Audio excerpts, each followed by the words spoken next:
At World Vision, our highest priority is to demonstrate the love of Christ to the people that we serve, and to do it in a way that prompts them to ask what motivates our love and concern for them. From our founder Bob Pierce's passion more than 60 years ago to respond to the needs of children orphaned by war, to the work of tens of thousands of World Vision staff around the globe, we live out Bob Pierce's fervent prayer every day. Let my heart be broken with the things that break the heart of God. World Vision is uniquely called to work with local churches and community organizations who will be there long after we leave. Today, 87,000 churches around the world have agreed to partner with World Vision. We see real transformation through our biblically based Channels of Hope program, which trains church and lay leaders to promote change in their communities. Buenas tardes, madre. In Honduras, this training has transformed the lives of Francisco and Carmen Perez Hernandez.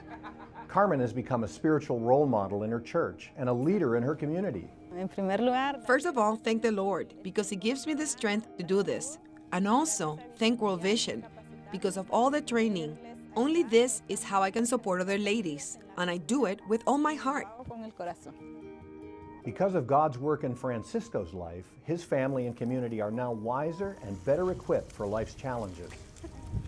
En primer lugar, First of all, it's God who changed my life. a Dios. I used to be an alcoholic, but thanks to the spiritual leaders that have come to the community, that have helped us, is that we were able to change things. Because I stopped drinking completely, Es ahí donde cambió it mi was vida. really a complete change. Francisco and Carmen oversee more than 60 Bible studies to teach and encourage their community and bear witness to God's love. God has also called World Vision to some of the most remote, poverty-entrenched places on the globe, even places where it's difficult or dangerous to bear witness to the good news of the gospel. There, in humility, we express our faith while being sensitive to local custom and practice. Ray Norman, former national director for World Vision in Mauritania, was willing to take those risks. And just after 9/11, his obedience was put to the test. A gunman shot Ray and his daughter, but they survived. After they recovered, Ray met with a local Muslim leader to discuss whether World Vision should stay in the country. And he said, Mr. Norman, we Muslims work with the poor, we give to the poor because we're commanded to. He said, but you people at World Vision, you work with the poor because you love the poor. If for no other reason, stay in this country and teach our people how to love their poor. Ray continued his work. We work in communities and places and environments that are harsh, that are hard, that are painful. When we go into these areas, we have to serve the poor in a way that gently provokes the question for which Jesus is the answer. And World Vision does that well. Due to our long-term presence in communities, we are privileged to see how our witness can bear fruit.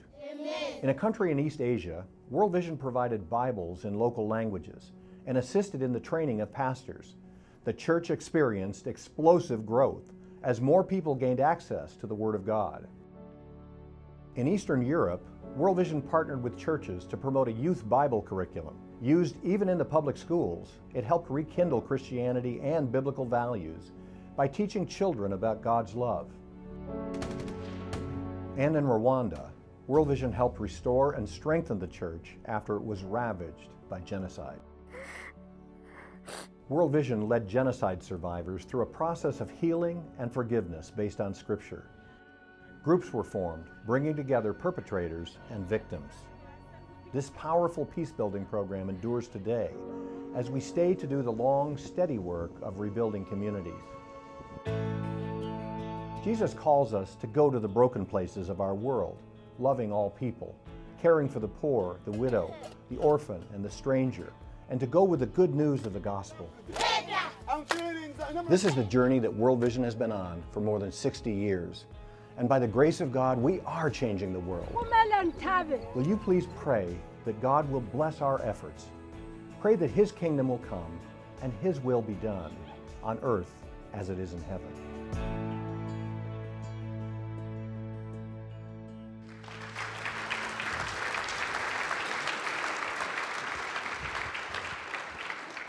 Well, let me join Rusty and Ashley and welcome you as well to the southern tundra of the United States, Fort Lauderdale.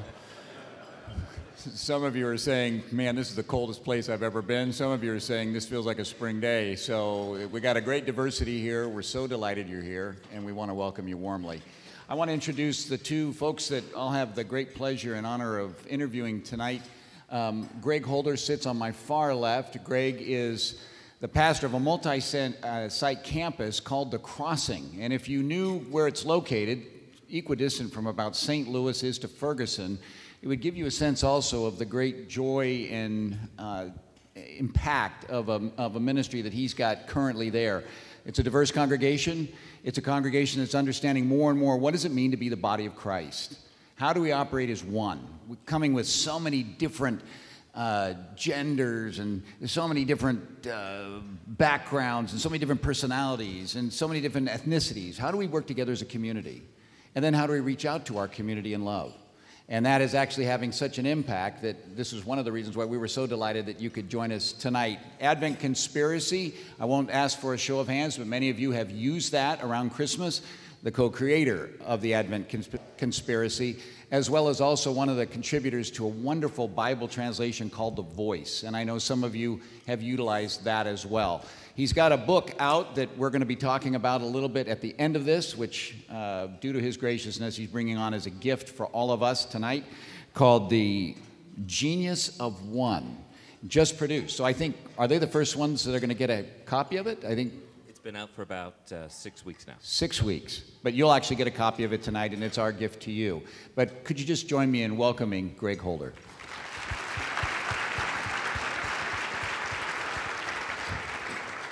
And then, as I'm supposed to say, who probably needs no introduction, the president and CEO of World Vision, Rich Stearns. Rich has been with the organization longer than any president in World Vision US's history, some 20 years. And I asked him, can you break that down? And he said, well, that's about 50 countries, and that's somewhere between 2 to 3 million miles. We actually measure World Vision years in dog years, so you do the math. You can get a sense of just what this guy's gone through. But under his watch, World Vision has grown some 3 to 4 times what it was when he came. It's been a powerful ministry under his leadership. He's an author. The Hole in Our Gospel is obviously a book that many of you have read. Maybe, in fact, one of the reasons why you're here tonight is because that book really touched you, as it has thousands of people around the country. He's also got a large corporate background, Lennox CEO, Parker Brothers CEO, which then you kind of go, well, this guy knows how to run a large organization, and given the complexities of World Vision, he was the perfect choice. We're delighted he's with us tonight. Would you welcome Rich Stearns?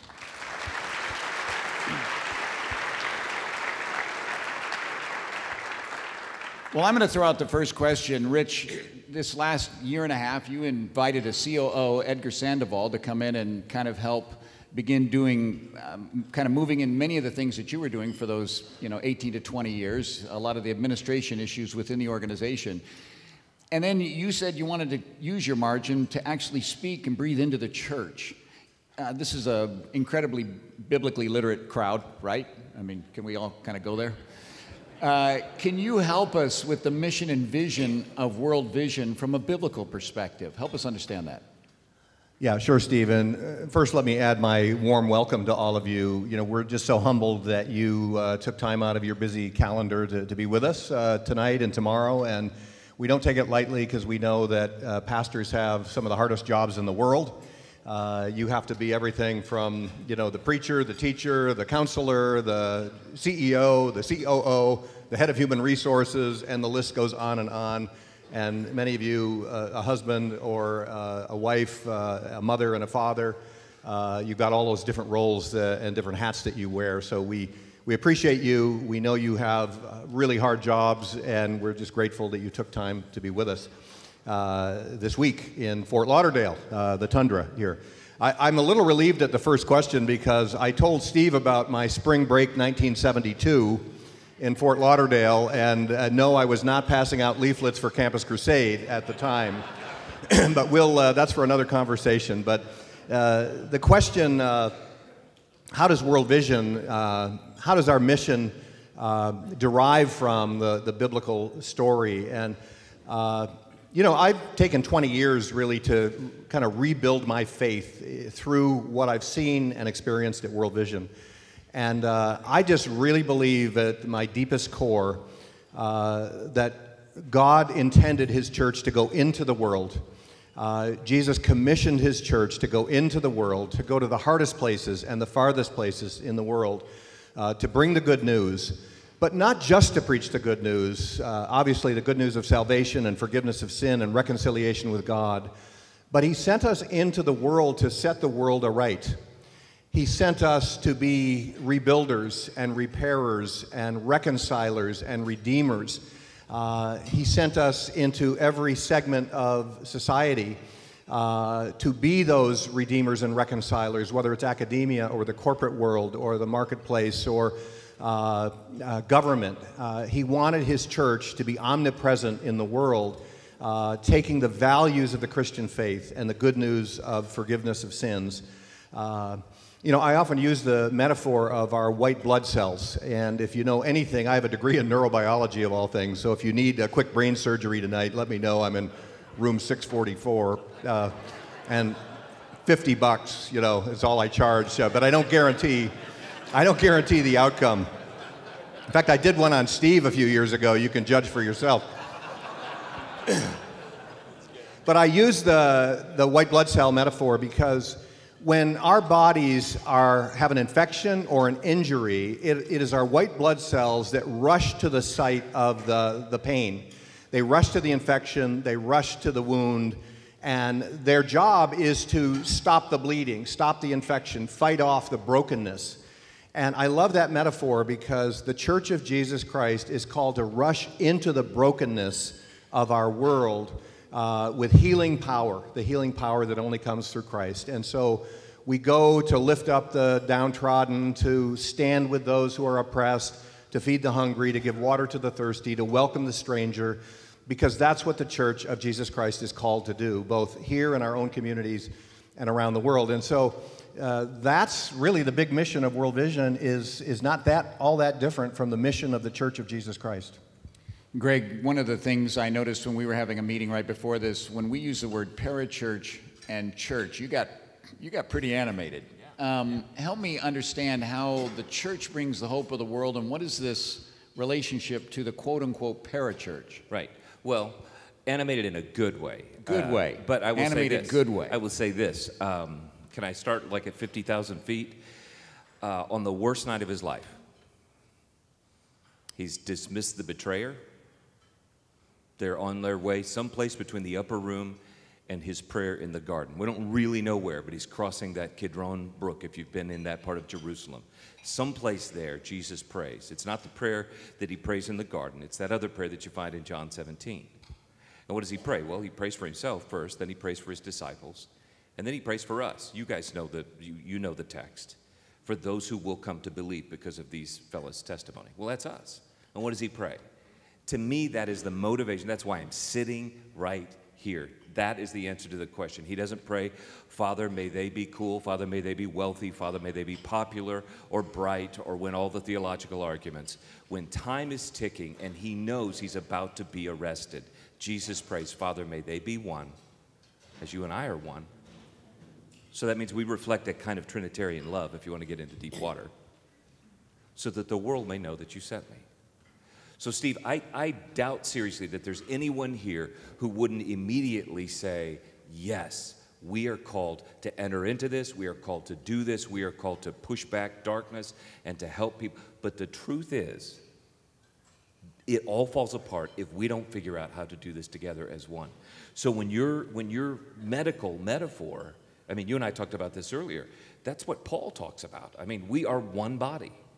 So we have to figure out how to do that. And I think what you were referencing was there's a term in mathematical game theory. So I'm not a brain surgeon, but I am a mathematical game theorist. No, that's not true either. I mean, that's not true for me. I didn't mean what Rich said isn't true. I'm going to let Rich speak for himself. But you know this term maybe. It's zero-sum game. You ever heard that term? Zero-sum game. Maybe you've heard people use that, and you never really looked it up. A zero-sum game in mathematical game theory is the outcome is always going to be zero, which means whatever you lose, I gain. Whatever I gain, you lose, because it will always end in zero. Well, I hear that kind of mentality and language in Kingdom Talk. If your church grows, mine won't. If your ministry gets more attention in the church, then mine won't. If you get more press in the city, then I get less. And I hear it when it comes to churches and parachurches. If you get more money, if you take the lead on this, then I'll get left behind. Then we won't get. And that sets us on these parallel tracks, which are unbiblical. It is unbiblical. And if we're going to do this, hopefully what we'll pick up tonight and throughout the rest of tomorrow is that there are ways for us to partner together. And Steve, we'll keep talking about what I think the local church can bring to the table and what World Vision brings to the table. But for me, it starts here. We have to figure out how to do this as one, or the whole thing falls apart. And let me just state the obvious. You don't see this anyplace else in the world. It's the followers of Jesus that are supposed to reflect this kind of unity. So that's, okay, now I'll stop getting ramped up, but the church and the parachurch, we're on the same team.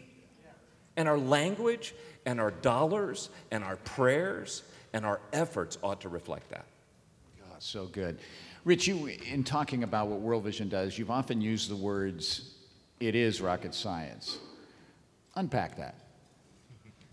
Yeah, you know, 20 years ago when I came to World Vision, I had never been to Africa. I knew nothing about global poverty or international development, and I've had a 20-year graduate course in this field now. And, you know, when you think about what an organization like World Vision is trying to do in the world, we're trying to tackle the oldest problems facing the human race, poverty, exclusion, oppression, exploitation, ethnic tensions, civil war, pandemic diseases.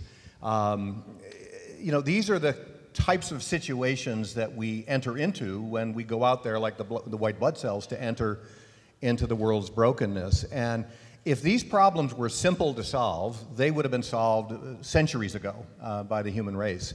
These are the most difficult problems facing the humankind today in our world. And so what I've learned is that when you tackle problems like that, you really have to know what you're doing. I mean, I use the metaphor of brain surgery.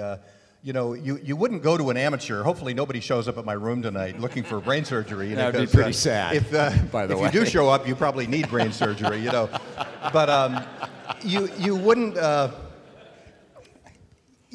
try to tackle those problems without some expertise, right? Without really knowing what you're doing. And what World Vision has tried to do over many, many years, you know, now 67 years and counting, and we've made a lot of mistakes. I mean, we've made every mistake you can make 3 times before 1970. You know, we made those mistakes. And of course, you learn from mistakes. You pick yourself up, you learn from them. That didn't work, let's try this. Well, that didn't work either, let's try something else. And so we've gotten to a place where we really know a lot about how to work in cross-culturally in poor communities. We know a lot about how to deal with issues like hunger and sanitation and behavior change in a community, and how do you bring farmers together to work cooperatively to have a better product and output for the community and a greater food supply? How do you get women to be included in a community's leadership discussions? You know, how do you work in a Muslim culture? How do you work in a Hindu culture? How do you do these things? You know, these are complex interactions of human beings, and all of the things that we deal with, both spiritual and material, you know, clean water sanitation, health and well-being and disease management, safe childbirth, nutrition, economic development and economic empowerment, education. You know, all of these things are interconnected in a very complex way. I often talk about poverty being an ecosystem. And if you know anything about poverty, even in this country, poverty has an ecosystem, and you have to work throughout that ecosystem on all of the different issues that affect those families or that community in order to have a redemptive outcome, to have a productive, positive outcome for the community. And so that's something World Vision has learned to do the hard way, you might say, over almost 7 decades now. And that's why I call it rocket science. What's fun is having worked with him for 16 years and still seeing him amped up on this subject. That's fun to watch. Rocket science, I checked your background. I noticed degrees in theology and counseling and psychology, but I didn't see NASA. in the background. How do you begin to engage a congregation on something as complex as that? So let's just keep building on this thought here, which is we're going to be one, we're going to work together as one body, so you have other parts of the body that function, and they have different areas of expertise. I don't think we can function as one without this particular element. And Paul stresses it in chapter 12 of Romans when he's talking about this body metaphor. He talks about it there. But let me just ask it to you this way. Have you ever been in a conversation and people are talking about, you name it, I don't care what it is. It could be something having to do with social media. It could be a movie that everybody was talking about. It could just be something that you kind of sort of thought that you were maybe supposed to know something about. I'm not going to ask for a show of hands, but have you ever bluffed your way through that conversation? Like I have found myself at times when people will go, well, have you seen that movie? Oh, yeah, I saw that movie. And I was like, why did I just lie about that? So there are two You're authors. a pastor. You shouldn't be lying about That's right. That's right. Yeah, well, I wasn't in Fort Lauderdale in '72, so I'm kidding. I'm kidding, Rich. We're going to be one. I was at a prayer meeting. We're going to be one. So these two authors have a book called Think Like a Freak. Levton and Dubnar are their names. And through their research, they say that the 3 hardest words to say in the English language, some people would say, it's I love you. But they say after looking and studying this, the 3 hardest words in the English language to say are, I don't know. So if we're going to do this together as one, then we have to cultivate a kind of humility. I loved hearing you talk about how you guys move into those communities in the video, and you use the word, we move in with humility. So I'll just talk about it from our end. We have to cultivate a kind of humility where we're willing to admit we don't know. I know my heart wants to enter into some of these things, and I think we're pretty good at mobilizing local churches and moving into certain areas, but we will get to the end of ourselves pretty quickly because of the complexity you're talking about, or just the sheer scale of it, Rich. We were talking about Harvey and post-Harvey stuff. There is a moment there where a local church, I don't care how big you are, you have to, in humility, say, I don't know. I can't do this on my own. And that's the, forgive me, that's the genius of working together as one. If I can admit that, then I can partner with you, and now we're getting something done. How does World Vision do this? I mean, there's obviously many, many different places in which we are currently working across a whole different sets of cultures and climates and issues and sectors, et cetera. But if you were able to put it down on a fairly base level that anybody could hear, what would that be? Well, first of all, to echo what Greg says, partnership is so important. And, you know, we're not often known for this, but we partner with well over 100,000 churches globally. And in any community we enter, our preferred partner is the local church. And I was in Kenya this summer, and we have a program called Transform Church, Transform Community. And we work with Kenyan pastors, many of whom have a high school degree at best. They don't have theological training. They haven't had the benefits that we have over here. And our whole focus there is to help empower these pastors to be better at pastoring. So we help provide theological extension training. And we actually work with a church in Pennsylvania to do that, LCBC. I don't know if anybody's here from LCBC. But they send people over to help work in our project area on theological training. We help them with family and marriage counseling so that they become more expert at how to counsel couples and families with problems with their children and those kinds of things. We even teach them better farming techniques because every pastor in Africa is probably also a farmer because he can't make enough money pastoring to you might consider that, you know, as a sideline to take up farming. But so we teach them farming methods because we want the church to be that shining city on a hill, that light on the hill where people see the pastor modeling, you know, marriage and family values, modeling better farming methods, you know, being that beacon of leadership in the community. So everything we do in partnership in those communities with local leaders and local players. But, you know, the simple thing that I talk about when we look at the World Vision model, and it's very unique, I think you'd all agree with me that Poverty, like the kind of poverty we'll find in Africa and parts of Asia and Latin America, is really deeply rooted. It's a very complex equation: cultural, economic, social, spiritual, all of those things.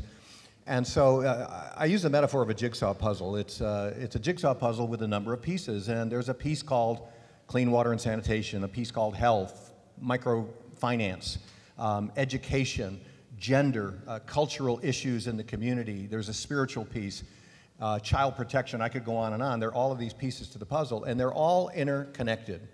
So if you're going to solve the puzzle, just like a jigsaw puzzle, you have to have all the pieces to solve the puzzle. It doesn't do a lot of good if you just have one piece of the puzzle to solve, to bring to bear, unless somebody else has got all the other pieces. So World Vision has learned that you've got to develop an expertise and a capability across all of these domains in a community, because if you just drill a well and leave, they've got clean water now, but they don't have education. They're still suffering from malaria and HIV and AIDS. They've still got all these social issues with gender and cultural practices that are harmful. So we've learned that you have to work holistically, the whole person. It starts with spiritual values and the basic community values, and it cascades down into family, community and family values, and then all of these other issues of water and sanitation and food and who's leading the community. And so World Vision's model is multi-sectoral, working throughout that ecosystem over about 15 years. We typically work in a community for about 15 years. And one thing we like to say about World Vision is we're one of the only charities that likes to say goodbye to a community. At the end of that 15 years, sometimes it's a little longer, sometimes it's a little less, we believe the community is now self-sufficient. They're able to continue the progress on their own. We hand them the keys and say, it's time for you to drive, and we're leaving and we're going somewhere else, because we don't want a community to become dependent on World Vision forever. It's a limited time. We're going to teach you what we know, and we're going to equip you, and you're going to be able to do this yourselves after we leave. And that lifts up the human dignity of the people who live there, because God made them. Thank you. You know, just one other point. I know Steve's trying to move the agenda forward, but when we look at a poor community, most people will see the deficits, right? They don't have this, they don't know that. This community is just absolutely, in trouble. We look at a community and we see giftedness, and we see creativity, and we see all of the God-given things that are in this room, are in this city, are in this country. They're also present in the developing world. They just haven't been developed. And so sometimes I think we're like an orchestra conductor bringing the music out of the instruments that God has created in that community. And people can thrive in community once those gifts are brought out and they become one and they work together as a community and they tackle their problems together and they respect one another and they have love of neighbor, and all of those things start to break out in these communities that don't believe in themselves when we get there. And when we leave, they're so excited about what they've accomplished. And so that's kind of our approach. Steve, can I just give one response to that and then keep moving? But as a pastor, because to go back to what I was saying about admitting I don't know, I will just tell you as a pastor, I feel, and I'll bet I'm not the only one, I feel this pressure to be, I think the term I used with you earlier is omnicompetent. Like I'm supposed to know everything about everything, and everybody comes at you with all of these really complex problems. I would just say, even just listening to you talk about it for however many times I've heard you talk about it, there's a relief as a pastor when you go, okay, I don't have to know everything. There are other people who have done the hard work, made the mistakes, they've done the homework, and it really does not just make it easier for us to partner together, it's a load off of my soul to go, wait, I can still be a good steward because somebody else could be the expert on this one. Now, you saw some of this, Greg. The three of us were together some time ago, actually not long ago, walking through Syrian refugee camps through Lebanon. Lebanon has about 4 million people, about 4.2 million people, has taken in about 2 million refugees.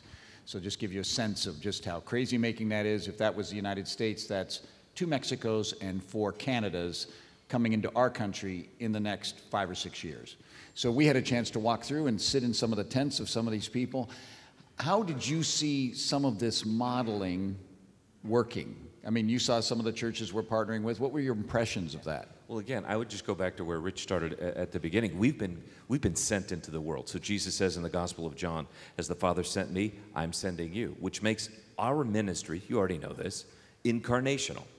You know, there's the whole story, I don't know, you know, I think I heard it from Annie Lamott that, you know, a little boy was frightened in the dark and there was a thunderstorm and his dad's trying to talk him into just calming down. And he says, listen, at the end he goes all, you know, theology on his little boy and goes, don't worry, God is with you. And the little guy looks up at him and says, I know, but I need someone with skin on.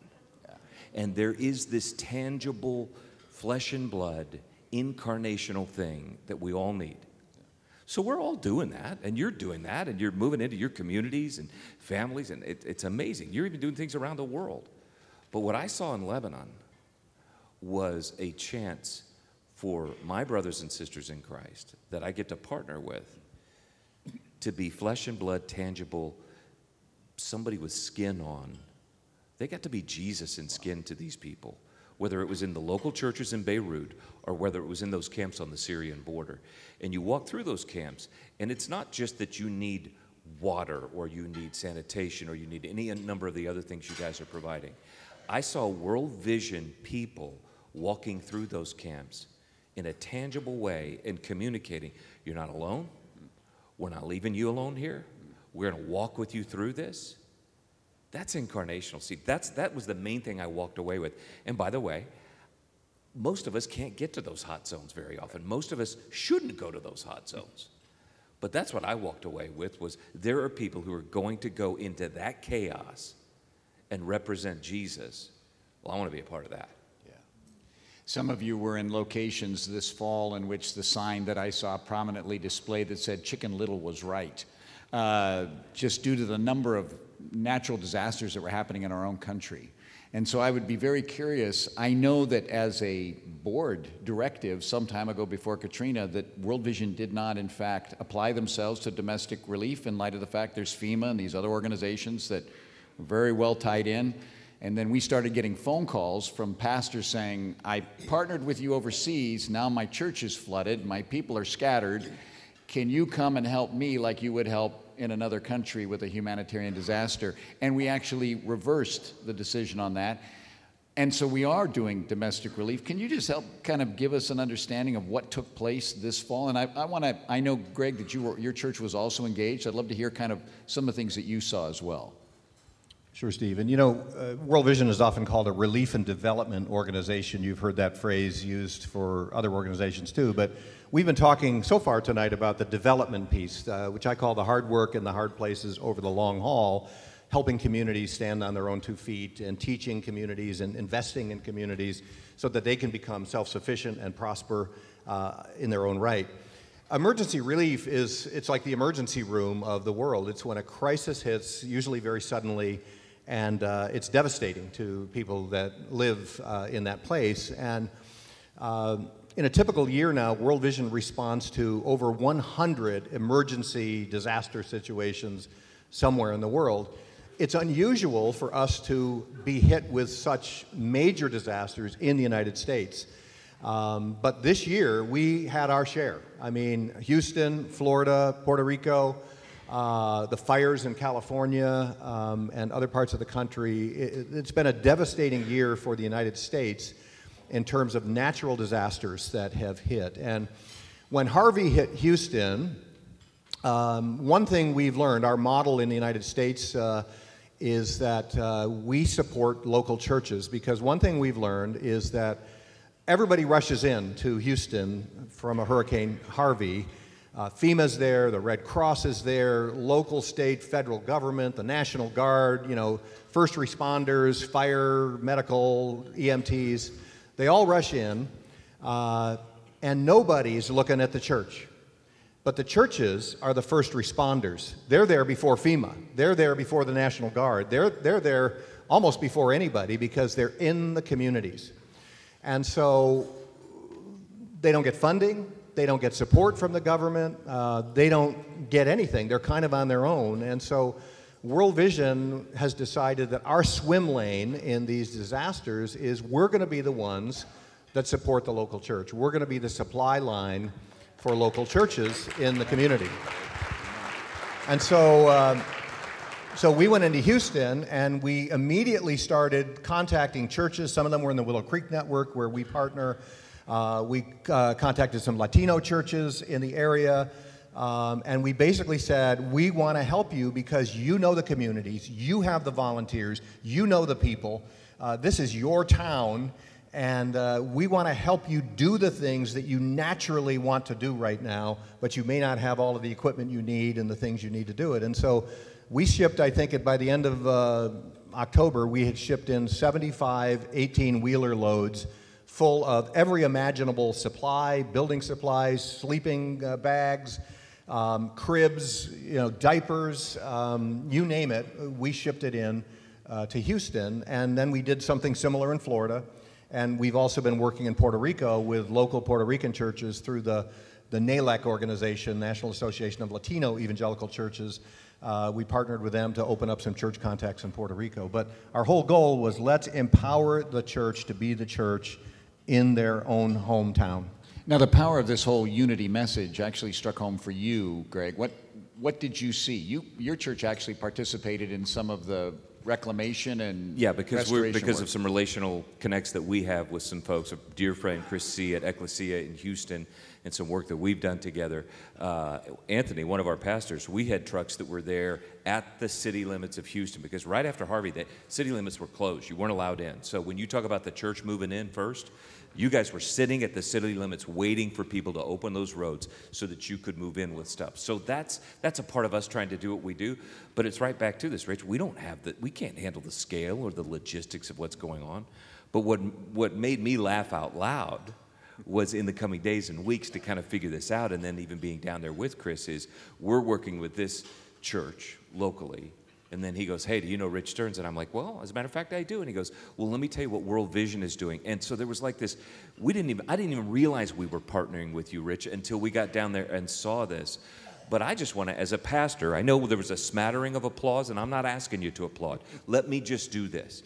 As a pastor of a local church, let me thank you for flipping the script. Because here we were talking about internationally, trusting you and saying, you guys go do this. But right here, you flipped the script on us and said, no, you guys do this. And I know because our people were a part of delivering some of the stuff that you brought in.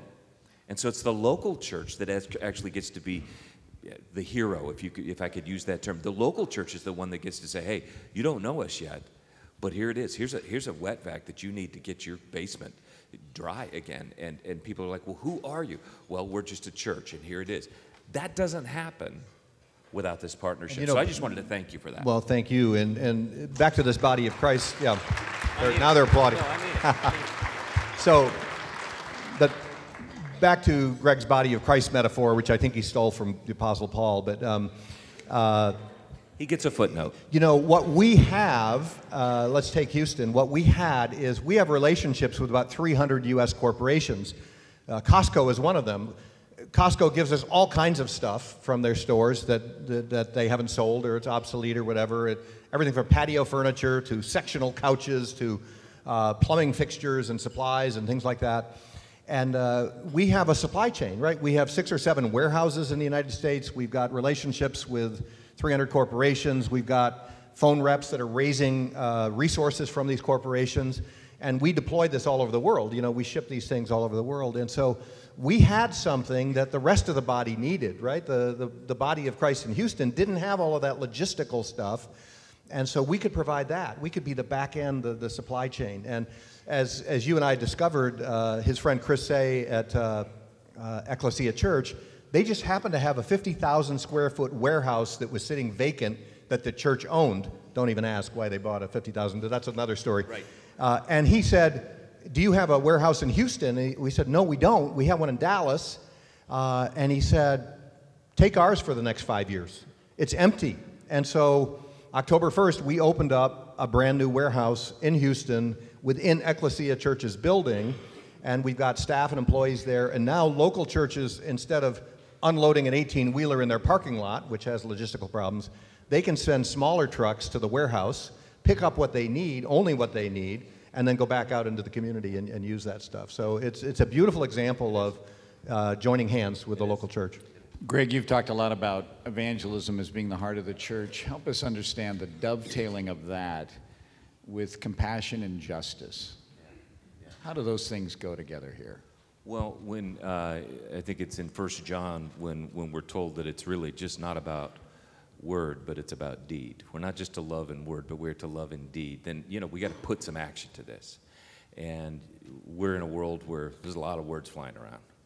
And some of them are good and some of them are not so good. But if we're going to do this in a different way, counterculturally, then I think that it involves us moving closer to the trouble, moving into the chaos, getting our hands dirty, not always having to take credit for something, not worrying about whose name is on the front of this deal, sometimes letting somebody else be this, championing another organization or another church or another organization in town that's not even a Christian organization. There are times that we'll just come alongside somebody and say, how can we help you push back darkness? I see that happen in Lebanon as well. But those are things where it sounds so sappy. I'm almost afraid to say this.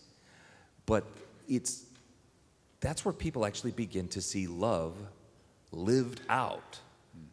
And I just think the gospel is winsome enough that if we start to live it out in word and deed, people draw in. People start to ask questions. Who are you? Why do you guys treat each other differently? Why are you partnering with that church? I don't see anybody doing that in my town. Everybody's turfy around here. Why are you doing that? And they start asking those questions. For me, honestly, Pastor George and the story in Beirut is about as good as it gets. Tell me what happened. So we're in this what was it, like the fourth story of a tenement? Is that where this church was? The fourth floor of a tenement in, I think, the Bekaa Valley. Yeah, yeah. So it's a tough, place for him to have this church. But he talks about a woman who starts attending the church and her husband who had come from Egypt basically to stir up trouble in Lebanon. Very not pro-Christian movement. And he calls Pastor George and says, I want to come talk to you because my wife is starting to nibble around the edges of your church. He calls him on Christmas night. I don't know how your Christmas Eve services went this year. I hope they were great. I hope they were beautiful. But I raise your hand if any of you had a radicalized Muslim quasi-terrorist in the making calling you and say, hey, can I come talk to you like in between your Christmas Eve services? Because that's what happened to Pastor George. And what does he say? Well, yeah, come on.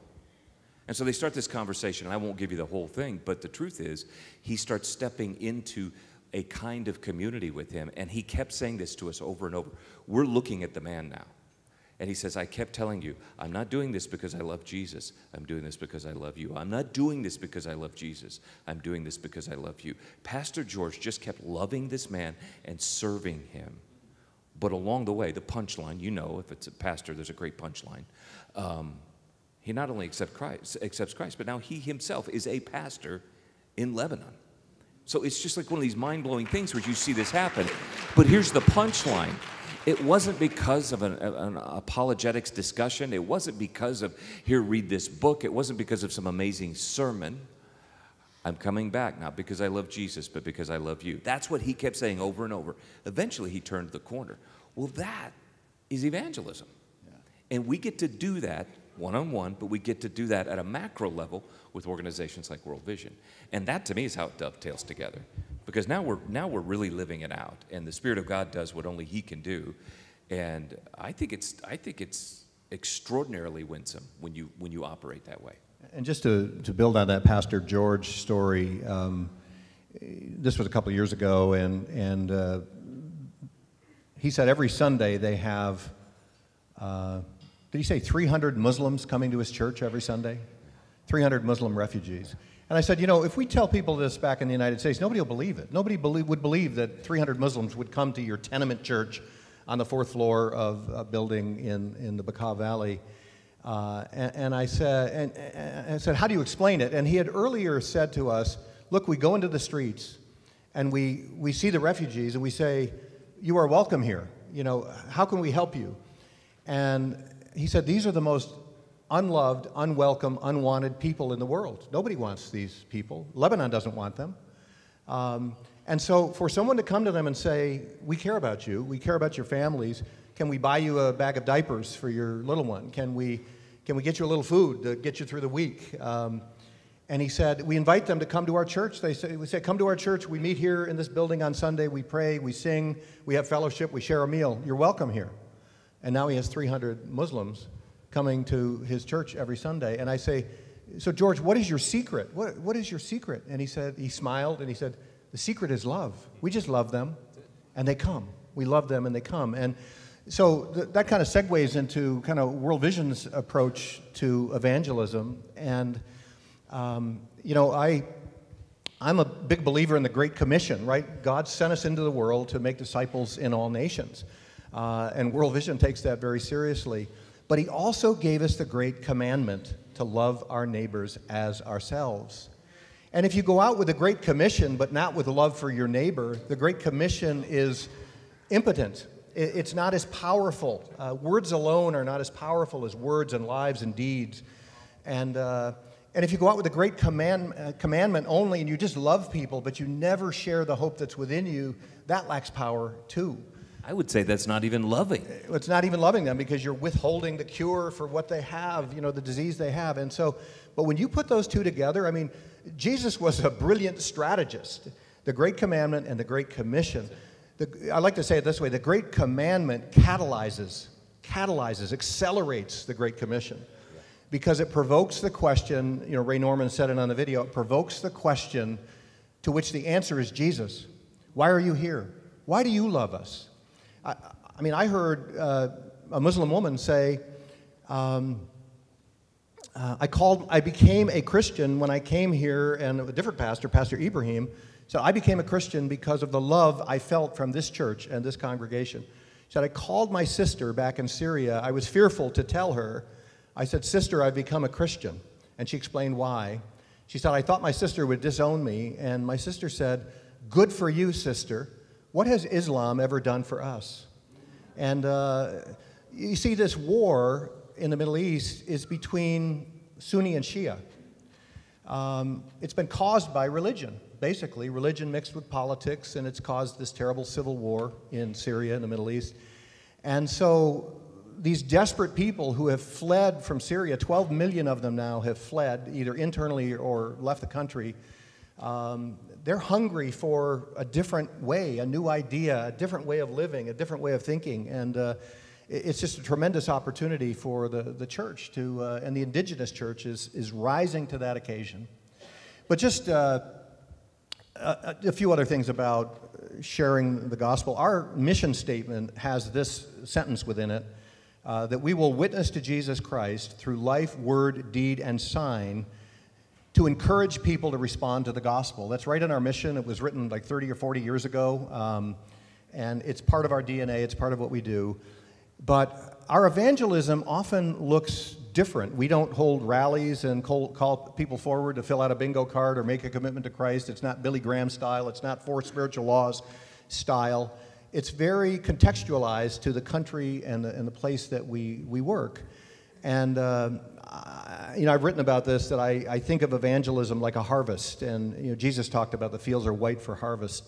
But if you think about it, Americans love the harvest, right? We love a harvest because that's the victory celebration and everybody gets to eat. But before there's a harvest, a lot of hard work has to be done.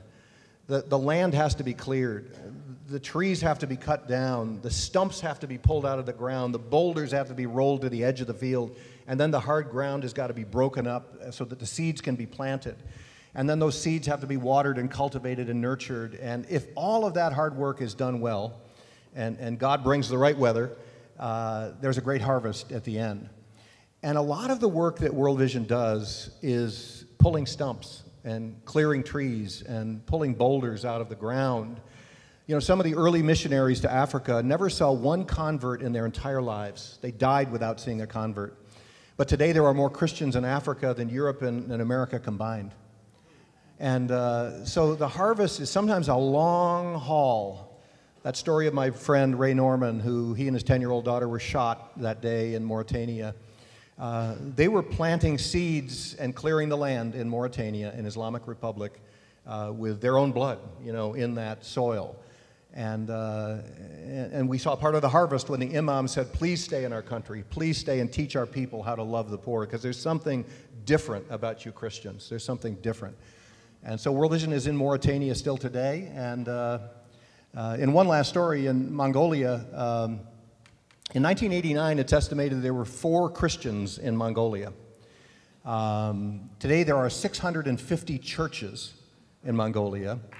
And one of the Mongolian church leaders said to one of our guys, World Vision has in one way or another helped every one of those 650 churches over the last 35 years, every one of them.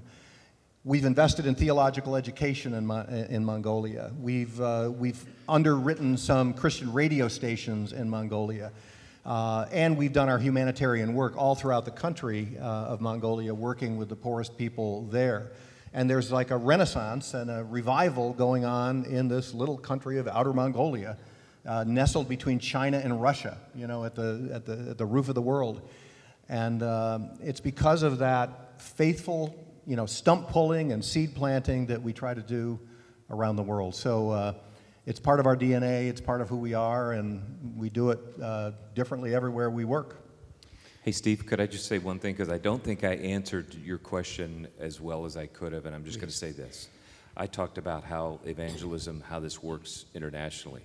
But as a pastor in the U.S., I'm not going to get into why certain generational values it's interesting that people see us getting involved and all of that, and so we start drawing people in, and how Muslims and Hindus are coming to Christ in our church. I'm not even going to talk about that. It is simply this. It is a spiritual thing, Rich. I think that when a church consciously says, let's make sure that we give, let's make sure that we're not the center of the universe, let's make sure that we trust you and what you're doing, and you begin to reflect that, all I can tell you, it is a spiritual blessing. And for us to see the harvest of hundreds and hundreds of people coming to Christ, not just coming to a church that is a do-gooder church, but a church that proclaims the gospel, and people coming to the Christ, stepping into the waters of baptism and telling a watching world, I'm with Jesus. I believe part of why God has put his hand on our church is because we're trying to keep up with what he's doing in the rest of the world. And we're trying. We do not have it figured out. I could give you chapter and verse of things we've blown up and made mistakes on. But I do think that churches that will begin to cultivate that kind of heart, God leans in. I do. I think God leans in and says, okay, you want to play at that level? Then let's go. And that's what we've seen. Well, as I stated earlier, Greg's new book, Genius of One, is actually available to you as you leave tonight. There's going to be a stack of books. Grab one. If you see him over the next day and a half and you want to get an autograph, or just to get into a conversation with him about what's inside this book. This is literally best practices that have been found in this very diverse neighborhood where there's needs to be unity. The church needs to stand up and have a voice. And they found some best practices, things that have actually worked as they begun to walk these things out as a body. And he wants to make sure that you know of these things as well to practice in your own communities. Can we just join in thanking these two gentlemen for being with us?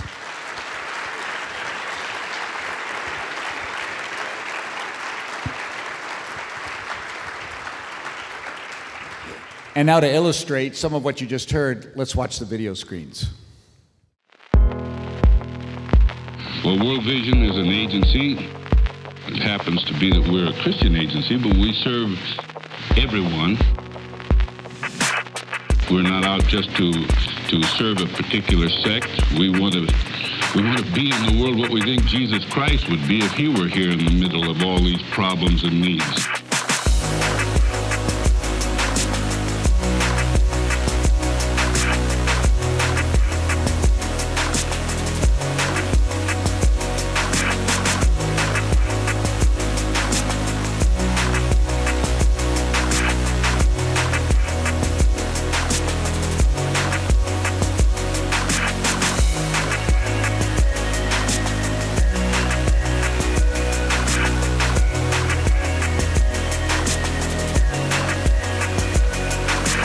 We believe that Americans have a duty to help these children around the world.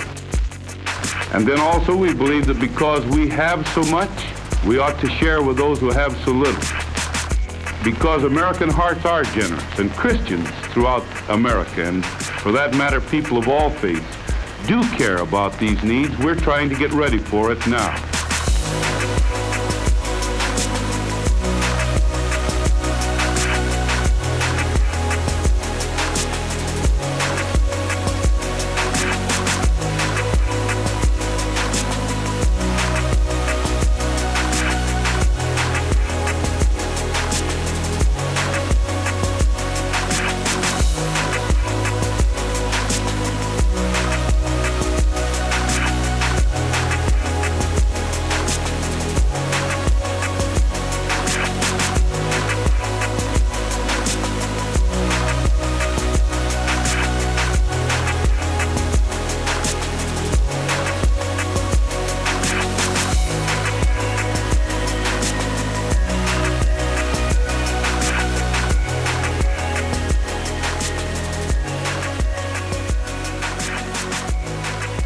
What you do as people, what you do as Christians, what you do politically is actually the major thing that affects all of us in the small nations of Earth. And that's certainly true about caring for children,